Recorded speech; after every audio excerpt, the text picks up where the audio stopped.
કેમ છો મિત્રો? આશા કરું છું કે આપ બધા કુશળ જ હશો.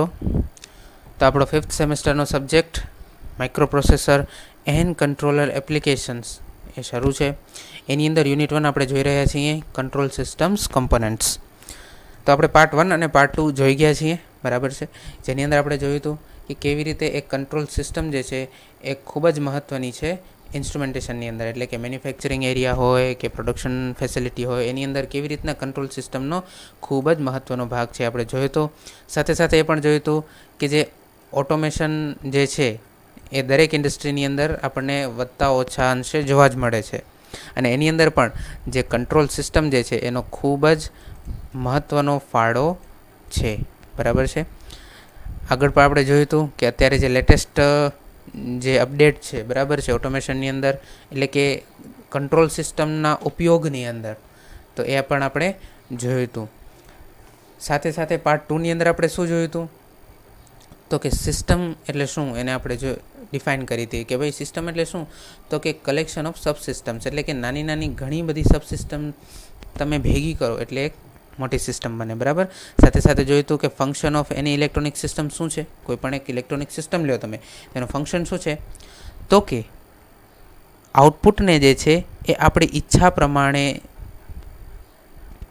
રાખે, બરાબર છે. એટલે શું તો કે આપણી ઈચ્છા, આપણી ડિઝાયર્ડ ઇનપુટ વેલ્યુ એ પ્રમાણે આઉટપુટને મેન્ટેન કરી રાખે, આઉટપુટને રેગ્યુલેટ કરી રાખે, તો એ જે છે એ ઇલેક્ટ્રોનિક સિસ્ટમનું ફંક્શન છે.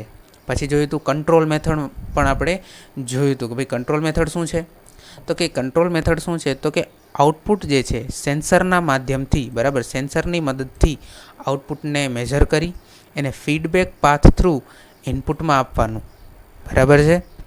ઇનપુટ પાસે શું થશે, કમ્પેરિઝન થશે, બરાબર છે. ઇનપુટ પાસે શું થશે, કમ્પેરિઝન થશે, અને કમ્પેરિઝન થઈ ગયા પછી કંટ્રોલર યોગ્ય નિર્ણય લેશે કે ઇનપુટ વધારવું કે ઘટાડવું, કે જેથી આઉટપુટ જે છે એ કેવું રહે, ડિઝાયર્ડ. અહીંયા ખાસ મહત્ત્વનું જે શબ્દ છે, ખાસ મહત્ત્વનો જે શબ્દ છે એ શું છે, ડિઝાયર્ડ આઉટપુટ, બરાબર છે. મને જે જોઈએ એવું આઉટપુટ મને મળવું જોઈએ, અને આવું આઉટપુટ મને મળે એના માટે અહીં કંટ્રોલર યોગ્ય નિર્ણય લેશે, બરાબર છે.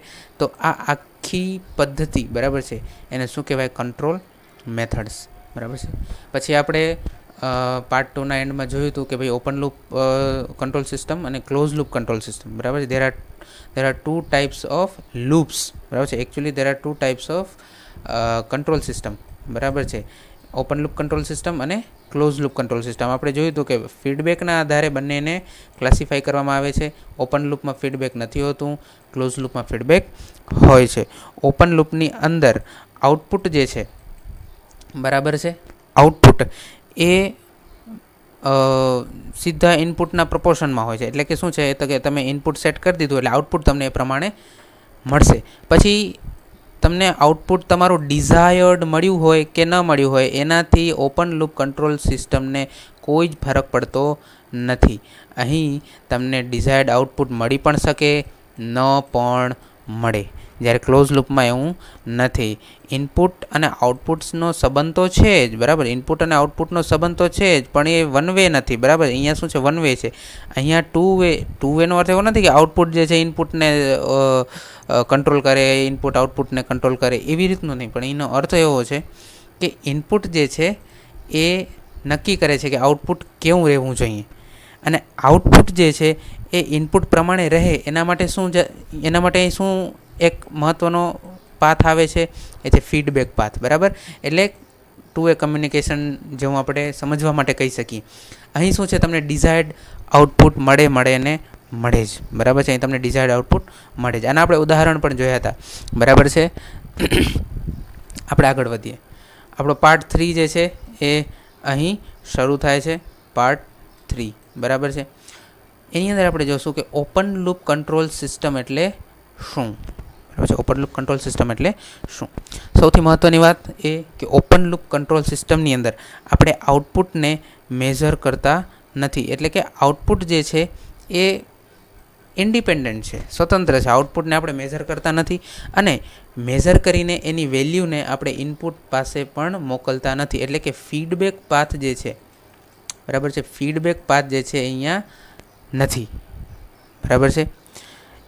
એટલે આપણે અહીંયા સમજી શકીએ છીએ કે open loop configuration does not monitor or measure the condition of its output signal. એટલે કે આઉટપુટ સિગ્નલ જે છે એને મેઝર કરવામાં આવતું નથી. બરાબર છે.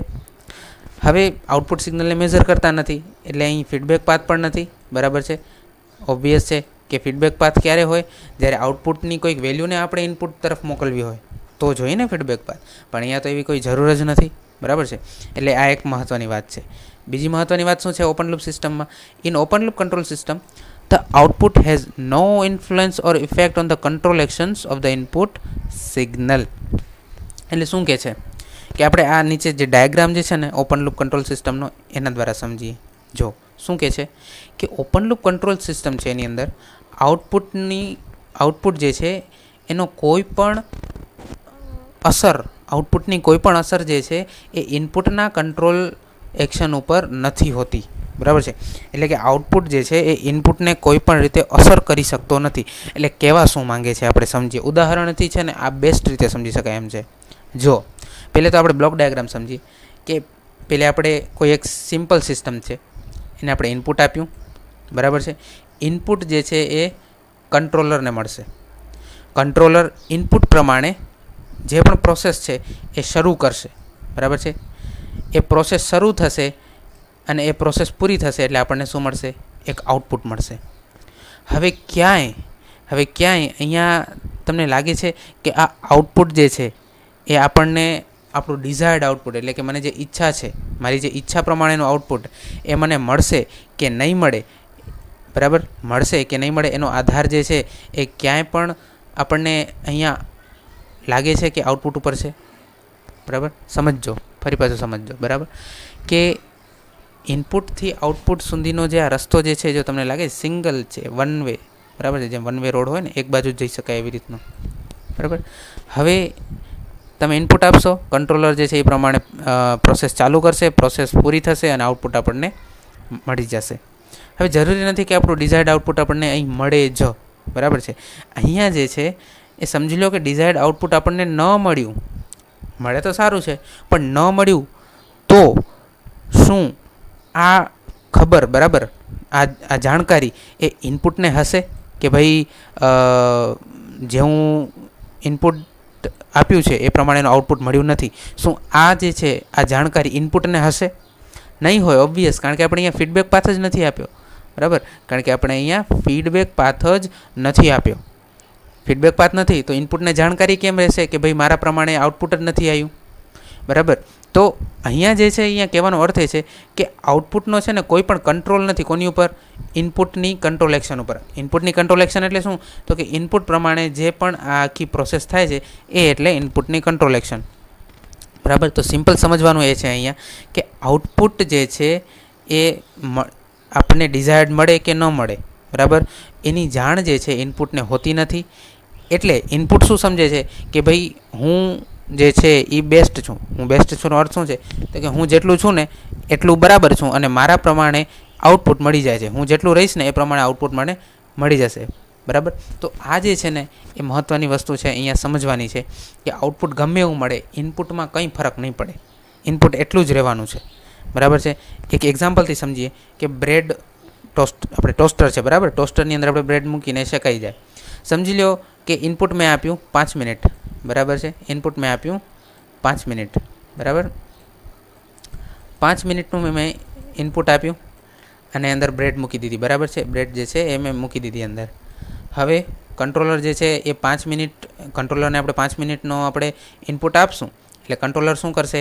અંદરની જે હીટિંગ કોઇલ હશે, બરાબર છે, જે પણ હોય અંદર પ્રોસેસ, એને શરૂ કરશે અને 5 મિનિટ પૂરી થઈ આપણને બ્રેડ જે છે એ બારે આપણને મળી જશે.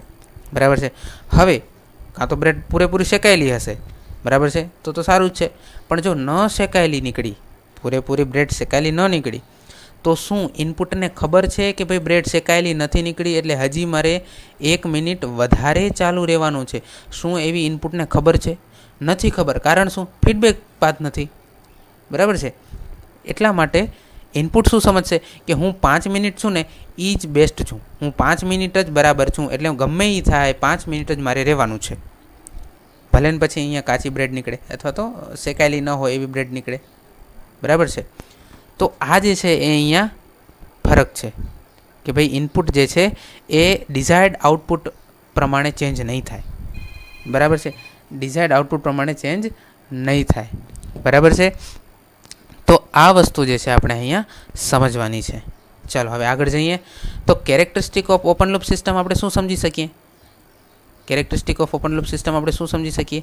તો કે there is no comparison between actual and desired values. એટલે કે એકચ્યુઅલ એટલે શું?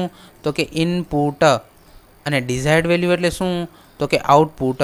દેર ઇઝ નો કમ્પેરિઝન, બરાબર. એટલે શું દેર ઇઝ નો કમ્પેરિઝન એટલે શું? તો કે આઉટપુટ મને ગમે એવું મળે, એની ઇનપુટ સાથે કમ્પેરિઝન નહીં થાય. જો ઇનપુટ સાથે કમ્પેરિઝન થાય તો શું થાય? તો ઇનપુટને ખબર પડે ને કે ભાઈ આઉટપુટ બરાબર નથી મળ્યું, તો હવે મારે બદલવાનું છે, મારે ચેન્જ થવાનું છે. પણ અહીંયા એવું થશે નહીં. ચેન્જ ક્યાં થશે? તો કે ક્લોઝ લૂપ સિસ્ટમ, જે આપણે આગળ જોશું. પછી an open loop system has no self regulation or control action over the output value. એટલે કે ઓપન લૂપ સિસ્ટમ જે છે ને એ એની અંદર સેલ્ફ રેગ્યુલેશન નથી આઉટપુટ વેલ્યુ ઉપર. એટલે આઉટપુટને એ પોતાના પ્રમાણે રેગ્યુલેટ નથી કરી શકતું. જેમ કે જુઓ, આપણે ટોસ્ટરનું જ ઉદાહરણ લઈએ. હવે ટોસ્ટરની અંદર ચાલો ભૂલથી કોઈ કે 10 મિનિટનું ટાઈમર મૂકી દીધું, બરાબર. ટોસ્ટરની અંદર કોઈ કે 10 મિનિટનું ટાઈમર મૂકી દીધું, બરાબર. તો બ્રેડ તો શું થઈ જશે? એ તો ભૂંજાઈ જશે રીતસરની, બરાબર છે. એ તો ખતમ જ થઈ જશે. પણ ભલે ખતમ થઈ જતી, ઓપન લૂપ સિસ્ટમને કંઈ પડી જ નથી એની. કારણ શું? તો કે ફીડબેક પાથ નથી. મેઇન વસ્તુ ફરી ફરીને ફીડબેક પાથ ઉપર જ આવશે. હવે આ બીજો પોઈન્ટ શું કહે છે? તો કે ઓપન લૂપ સિસ્ટમ જે છે સેલ્ફ રેગ્યુલેશન નથી એના આઉટપુટ ઉપર. ઓપન લૂપ સિસ્ટમની અંદર આઉટપુટ વેલ્યુ ઉપર સેલ્ફ રેગ્યુલેશન નથી. એટલે શું?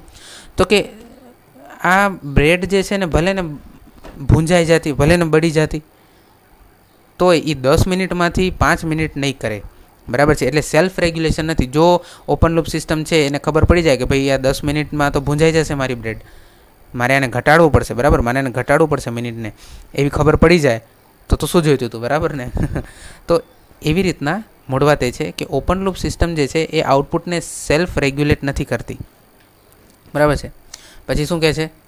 તો કે પછી કહે છે કે each input setting determines a fixed operating position for the controller, બરાબર. એટલે કે દરેક ઇનપુટ વેલ્યુ જે છે એ કંટ્રોલર માટે એક ફિક્સ પોઝિશન નક્કી કરે છે કે ભાઈ 5 મિનિટ તમારે શરૂ રહેવાનું છે તો તમે 5 મિનિટ જ શરૂ રહ્યો, બરાબર છે. તમે 10 મિનિટ શરૂ રહેવાનું છે તો 10 મિનિટ જ શરૂ રહ્યો. આઉટપુટ ભલે તમને ગમે એ મળતું, તમને જે કહેવામાં આવ્યું છે એ પ્રમાણે તમારે કરવાનું છે, બસ. એટલે આ બેઝિક ફિલોસોફી જે છે એ ઓપન લૂપ સિસ્ટમની અંદર તમને જોવા મળે છે, બરાબર છે. અને છેલ્લે changes or disturbances in external condition does not result in a direct output change. એટલે શું કહે છે? તો કે સમજી લો કે તમે કંઈક ડિસ્ટર્બન્સ આવ્યું, બરાબર છે. કંઈક ડિસ્ટર્બન્સ એટલે એ આપણે આગળ સમજશું. ચલો આ વાક્ય જે છે ને એ આપણે આગળ સમજશું ઉદાહરણની અંદર. જો આ આપણું ઉદાહરણ છે ઇલેક્ટ્રિક ક્લોથ્સ ડ્રાયરનું, બરાબર છે. આના દ્વારા આપણે આખી ઓપન લૂપ સિસ્ટમને સિમ્પલી સમજી શકશું. હવે ઇલેક્ટ્રિક ક્લોથ ડ્રાયર એટલે શું? જે કપડાં સુકાવવાનું જે મશીન આવે, બરાબર. એટલે એની અંદર શું હોય? તમારે ભીના કપડાં નાખો, થોડીક વાર ટાઈમ સેટ કરો અને હીટિંગ એલિમેન્ટ જે છે એ ગરમી દ્વારા તમારા કપડાને સૂકવી નાખશે, બરાબર. આ સિમ્પલ એવું એક મશીન આવે છે. હવે તો આપણે જોઈએ કે સૌથી પહેલાં તો આપણે શું કર્યું? તો કે આ ઇલેક્ટ્રિક ક્લોથ્સ ડ્રાયર જે છે એ ઓપન લૂપ સિસ્ટમ છે. કેવી રીતે? તો કે જોઈએ. સૌથી પહેલાં તમે ભીના કપડાં નાખ્યા મશીનમાં અને ડિઝાયર્ડ ટાઈમ સેટ કર્યો કે ભાઈ 10 મિનિટ, બરાબર. 10 મિનિટનો મેં ટાઈમ સેટ કર્યો. પછી હીટિંગ એલિમેન્ટ જે છે એ શરૂ થયું, બરાબર છે. એને કપડાને ગરમ કર્યા અને ક્લોથ્સ જે છે એ ડ્રાય થઈને બહાર નીકળી ગયા, બરાબર. હવે હું અહીંયા બોલું તો છું કે કપડાં ડ્રાય થઈને નીકળી ગયા, બરાબર. પણ શું ખરેખર એવું થયું હશે? જોઈએ આપણે શું થયું હશે, બરાબર. હવે જો સમજી લો કે અહીંયા કપડાં ડ્રાય થઈ ગયા છે તો સારું છે, પણ શું એવું ન થઈ શકે? એવી પોસિબિલિટી નથી કે કોઈક કપડાં જે છે એ ભીના રહી જાય. જાડા કપડાં હોય ભીના પણ રહી શકે. તો એ ભીના રહ્યા છે, બરાબર. કપડાં ભીના રહ્યા છે તો ભલે રહ્યા, ઓપન લૂપ કંટ્રોલ સિસ્ટમને એનાથી કાંઈ ફરક નથી પડતો, બરાબર છે. ઓપન લૂપ કંટ્રોલ સિસ્ટમને કપડાં ભીના છે એનાથી કંઈ એટલે કંઈ ફરક નથી પડતો. એટલે અહીંયા આપણને શું અહીંયા શીખવા મળે છે તો કે ઓપન લૂપ કંટ્રોલ સિસ્ટમની અંદર ફીડબેક નથી હોતો. ફીડબેકના અભાવે ઘણી વખત તમને ડિઝાયર્ડ આઉટપુટ ન પણ મળે. બરાબર છે, ડિઝાયર્ડ આઉટપુટ તમને ન પણ મળે. બરાબર છે, તો આ મહત્ત્વની વાત છે. હવે આપણે જે આ છેલ્લો મુદ્દો હતો એ અહીંયા સમજવાનો છે કે ડિસ્ટર્બન્સીસના કારણે શું ફરક પડે છે ઓપન લૂપ ઉપર. હવે સમજી લો કે તમને ખબર પડી, બરાબર, કે 10 મિનિટમાં કપડાં સુકાતા નથી. બરાબર, તો તમે શું કર્યું તો કે ભાઈ તમે 20 મિનિટ કરી નાખ્યો. બરાબર, તમે ટાઈમ શું કરી નાખ્યો, 20 મિનિટ કરી નાખ્યો. તો 20 મિનિટ પછી તમને બરાબર કપડાં જે છે એ સુકાયેલા મળે છે. હવે થયું એવું કે તમે 20 મિનિટ તમે કપડાં નાખ્યા, 20 મિનિટનો ટાઈમ પણ સેટ કર્યો, પણ થયું એવું કે જે ડ્રાયર હતું ને એનું બારણું જે છે ને અથવા તો જે ડોર છે, બરાબર, એ ખુલ્લું રહી ગયું. ઓપન એટલે ભૂલથી કે ઓપન રહી ગયું અથવા તો ખુલી ગયું, ચાલો ખુલી ગયું. બરાબર, તો શું થાય તો કે જે ગરમી જે છે, હીટિંગ એલિમેન્ટની જે ગરમી જે છે એ શું થશે તો કે બધી ક્યાં નીકળી જશે, બહાર નીકળી જશે. બરાબર છે, બધી જે છે એ બહાર નીકળી જશે. તો શું હવે કપડાં જે છે એ સુકાશે? નહીં સુકાય. બરાબર છે, 20 મિનિટ સુધી પણ તમારું આ ડ્રાયર ચાલુ રહેશે ને તો પણ કપડાં સુકાશે નહીં. બરાબર છે, કપડાં નહીં સુકાય. અને પાછું કેવું કે 20 મિનિટ સુધી તો આ ચાલુ જ રહેશે, 20 મિનિટ સુધી તો આ ચાલુ રહેશે. બરાબર છે, અને કપડાં પણ સુકાશે નહીં. એટલે અહીં કહેવાનો અર્થ એ છે કે ડિસ્ટર્બન્સ થયું કહેવાય. બરાબર, સિસ્ટમ આ શું છે, આ જે ચોરસ બોક્સની અંદર જે બતાવી છે ને એ સિસ્ટમ છે આ. બરાબર છે, આ એક આખી સિસ્ટમ છે અને એ સિસ્ટમમાં કંઈક બારેથી જો કંઈ આવતું હોય તો એ ડિસ્ટર્બન્સ છે. તો બારણું ખુલ્લું રહી ગયું ડિસ્ટર્બન્સ એક રીતનું કહેવાય. તો અહીં શું થશે, ભલે ને બારણું ખુલ્લું રહી ગયું, ઓપન લૂપ સિસ્ટમનું કામ શું છે, જે પ્રમાણે ઇનપુટે કીધું છે ને એ પ્રમાણે કરવાનું. પછી વચ્ચે ગમે એ થાય, ડિસ્ટર્બન્સ આવે તોય આવે, તમને ડિઝાયર્ડ આઉટપુટ મળે કે ન મળે, બરાબર, કંઈ ફરક પડતો નથી ઓપન લૂપ સિસ્ટમને. તો આ જે છે એ ઓપન લૂપ સિસ્ટમનું જે છે એ થોડી ડિસએડવાન્ટેજ છે. ઓપન લૂપ સિસ્ટમનું ડિસએડવાન્ટેજ છે કે એ ડિસ્ટર્બન્સ પ્રમાણે આઉટપુટ જે છે એને શું કહેવાય, બદલતો નથી એમ. બરાબર છે, તો અહીંયા લખેલું છે ડિસ્ટર્બન્સ જે છે એના કારણે the condition does not result in direct output change. બરાબર, ખરેખર તો શું થવું જોઈએ અહીંયા તો કે ડિસ્ટર્બન્સ આવ્યું તો આઉટપુટ જે છે એ સૌથી પહેલાં તો ડિસ્ટર્બન્સના કારણે આઉટપુટ તો બંધ જ થઈ જવું જોઈએ. બરાબર, પણ એવું થતું નથી. બરાબર, તો આ જે છે એ મહત્ત્વની વાત છે. બરાબર, પછી બીજું ઉદાહરણ જે છે એ આપણે વોશિંગ મશીનનું છે. બરાબર છે, તો એ ઉદાહરણ પણ આપણે સમજી શકીએ છીએ કે ભાઈ વોશિંગ મશીનની અંદર મેં કપડાં નાખ્યા. બરાબર છે, વોશિંગ મશીનની અંદર મેં આ ડર્ટી કપડાં નાખ્યા, ખરાબ કપડાં નાખ્યા, 30 મિનિટનો ટાઈમર સેટ કર્યો. તો શું મને 30 મિનિટ પછી એકદમ સ્વચ્છ કપડાં મળશે? એટલે જ અહીંયા પ્રશ્નાર્થ છે. બરાબર છે, 30 મિનિટ જે છે એ દરેક કપડાં માટેનો વોશિંગ ટાઈમ ન હોય. બરાબર, અલગ અલગ કપડાં માટેનો વોશિંગ ટાઈમ અલગ અલગ હોય. બરાબર છે, તો કહેવાનો અર્થ એ છે અહીં કે અહીંયા ઓપન લૂપ સિસ્ટમ જે છે ને એ ટોટલી મેન્યુઅલ છે. ઓપન લૂપ સિસ્ટમ કેવી છે? મેન્યુઅલ છે. મેન્યુઅલ એટલે કે એની અંદર આપણે ઇનપુટ આપવું પડે છે. એટલું જ નહીં, પણ જો આઉટપુટ મને ડિઝાયર્ડ નથી મળતું, બરાબર, તો શું કરવું પડે છે? ચેન્જ ઇનપુટમાં પણ મારે પોતે જ કરવો પડે છે. સિસ્ટમ પોતે ચેન્જ કરતી નથી. બરાબર, જે સિસ્ટમ આઉટપુટ ડિઝાયર ન મળે એના કારણે ઓટોમેટિક ઇનપુટમાં ચેન્જ કરે છે એ સિસ્ટમ એટલે કઈ? Close loop control system. બરાબર છે, તો એ આપણે આગળના પાર્ટમાં જોશું. અને સાથે સાથે એ પણ જોઈએ કે ભાઈ ઓપન લૂપ કંટ્રોલ સિસ્ટમ છે એના બીજા કયા ઉદાહરણ છે. તો આ તો સેન્ડવિચ મેકર, આ ટોસ્ટર જે કીધું એ, સાઉન્ડ સિસ્ટમ. બરાબર છે, તમે અવાજ કંઈક ફિક્સ રાખો. બરાબર, તમે 30% અવાજ રાખો છો, 30%. બરાબર, તો હવે અમુક ગીત એવા હોય કે જેની અંદર અવાજ બહુ વધારે હોય અને અમુક ગીત એવા હોય કે જેની અંદર સાવ અવાજ ધીમો હોય. તો આ જે આઉટપુટ તો 30% જ રહેવાનું છે. એવું નથી, આ સિસ્ટમ જે છે એવું એની અંદર એવી રીતની કોઈ કંટ્રોલ એક્શન નથી કે ભાઈ એ એવી રીતના જાણે કે ભાઈ જે ગીત અત્યારે વાગે છે એનો અવાજ ધીમો છે કે એનો અવાજ ફૂલ છે, તો એ પ્રમાણે હું મારા અવાજને વધારું કે ઘટાડું. બરાબર. તો એની અંદર એવી કોઈ ઓટોમેટિક કંટ્રોલ સિસ્ટમ નથી, એટલે આ પણ શું કહેવાશે? ઓપન લૂપ કંટ્રોલ સિસ્ટમનું ઉદાહરણ છે. ફેન રેગ્યુલેટર એ પણ ઓપન લૂપ કંટ્રોલ સિસ્ટમનું ઉદાહરણ છે. બરાબર. તો આ ઓપન લૂપ કંટ્રોલ સિસ્ટમ આપણે આજે જોયું. બરાબર, પાર્ટ 3ની અંદર. ક્લોઝ લૂપ કંટ્રોલ સિસ્ટમ આપણે પાર્ટ 4ની અંદર જોશું. બરાબર. તો અત્યારે આપણે અહીં સુધી રાખીએ. બરાબર છે. તો પાર્ટ 3ની અંદર આપણે શું જોયું? Control close open loop control system. Close loop control system આપણે આવતા પાર્ટમાં જોશું. Okay, thank you. ચાલો.